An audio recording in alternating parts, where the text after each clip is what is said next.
For years, I didn't think I could meditate. I would sit down, close my eyes, try, and then I would get distracted, break concentration, suddenly remember that I had to add a red onion to my food shop, and figured I couldn't do it. Meditation wasn't for me, and I gave up. It wasn't until last year that I learnt losing concentration, being distracted, and suddenly finding the food shop super important was all a normal part of learning how to meditate. What sparked this was joining a yoga studio.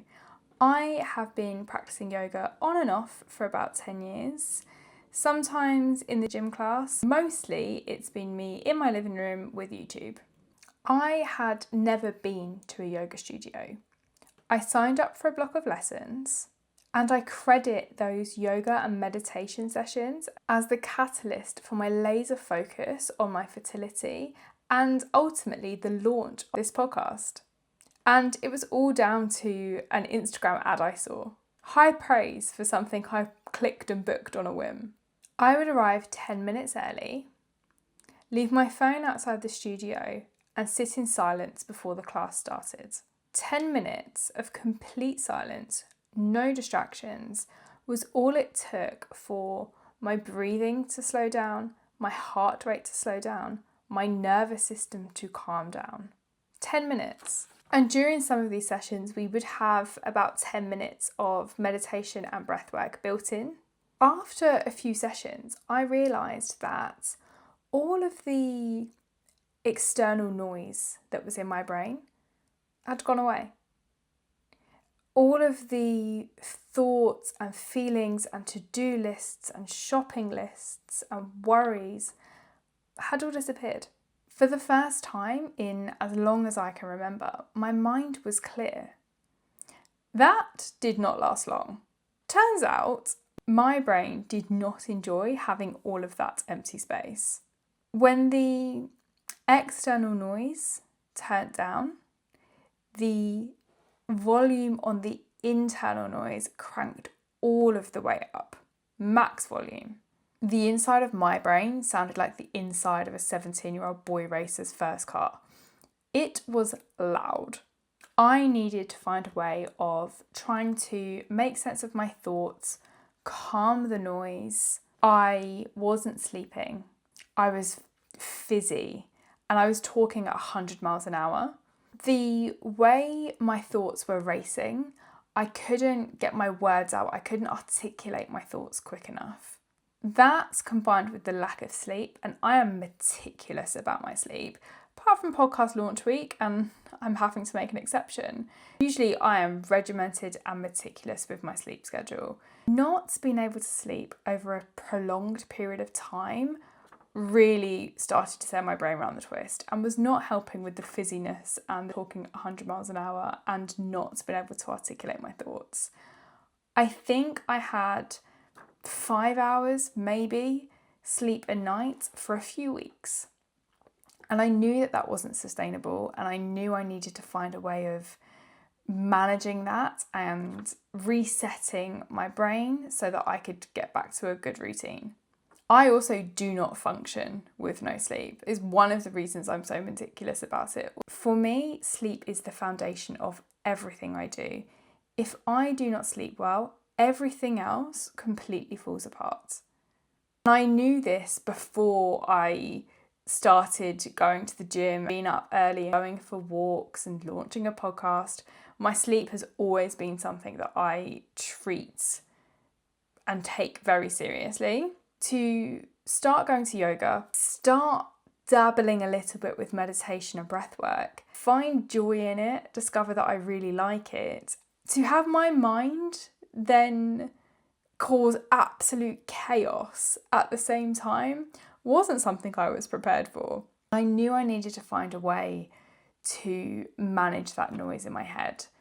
I understood that the meditation, the breath work, the calming of my nervous system was the reason that all of the external noise had gone away. And I was incredibly grateful for that. But having my brain replace the external noise with the internal stuff that I hadn't consciously been thinking about because I was too busy with the external stuff. It wasn't what I expected to happen. I wasn't prepared. So I was on the back foot chasing, constantly trying to make up sleep, being really paranoid that I wasn't getting enough sleep, which then, for anybody that's ever not had a good night's sleep and then lies awake at 3 a.m. thinking, oh, it's 3 a.m, I have to be up in a few hours. The last thing you can then do is fall asleep. I needed a way to break the cycle.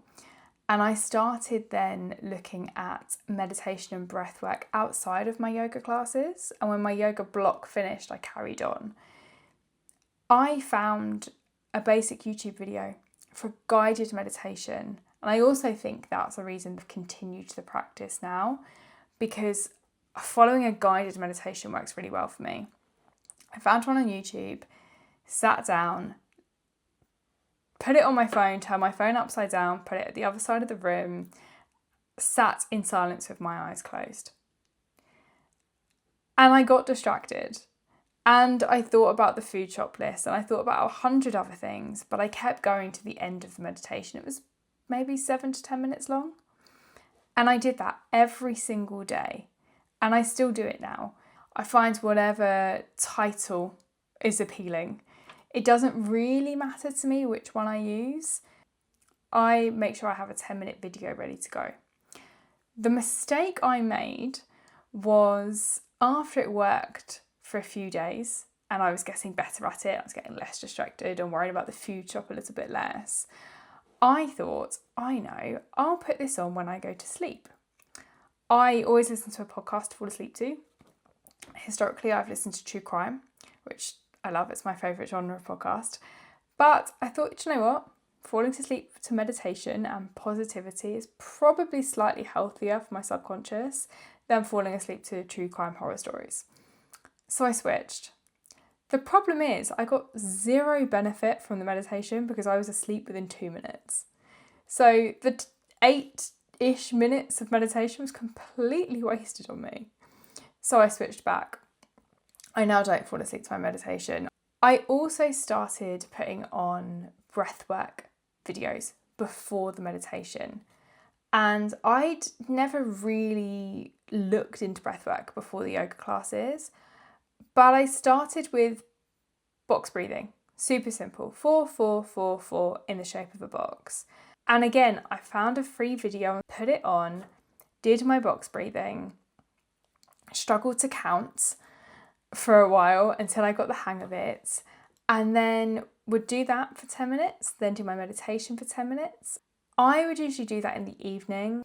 I like the ritual of that in the evening because it sets me up for a really good night's sleep. It calms my brain, it calms my nervous system, gives me time without technology, turns the volume down in my brain.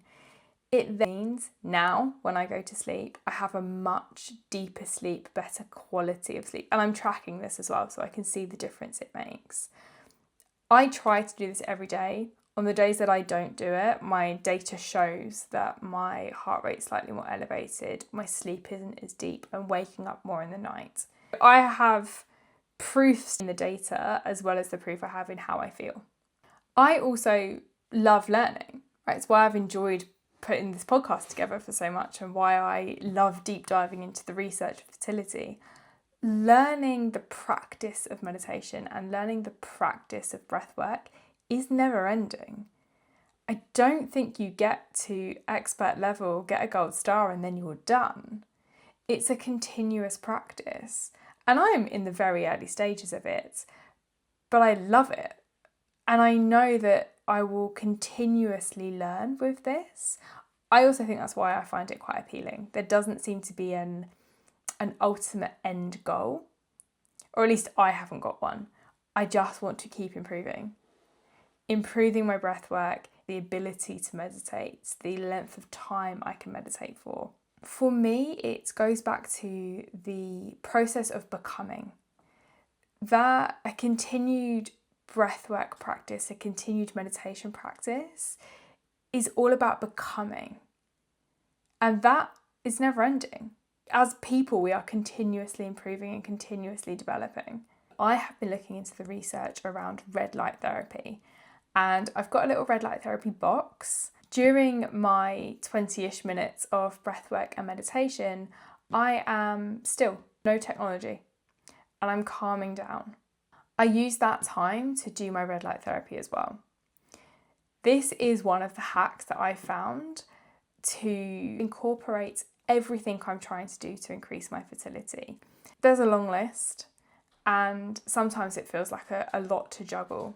But by stacking the habits together, it means that I'm doing 3 things that are benefiting me at once. The other thing I do now, because I really enjoy the breath work, is practice when I'm driving. So I will do 5 minutes, 10 minutes. If I'm in a waiting room, I'll practice it. I'll do box breathing. I don't try and hold my breath for a ridiculous amount of time when I'm driving. That's dangerous. Do not recommend. I really enjoy it, and it helps. I have launched a podcast, and it feels so absurd to me to even say that I have launched a podcast. It is weird and wonderful, and I'm thoroughly enjoying the process. Thank you so much for those of you that are watching. Please do share this, like, comment, subscribe, tell all of your friends. To celebrate, I am releasing 7 episodes across 7 days. Stay tuned for more.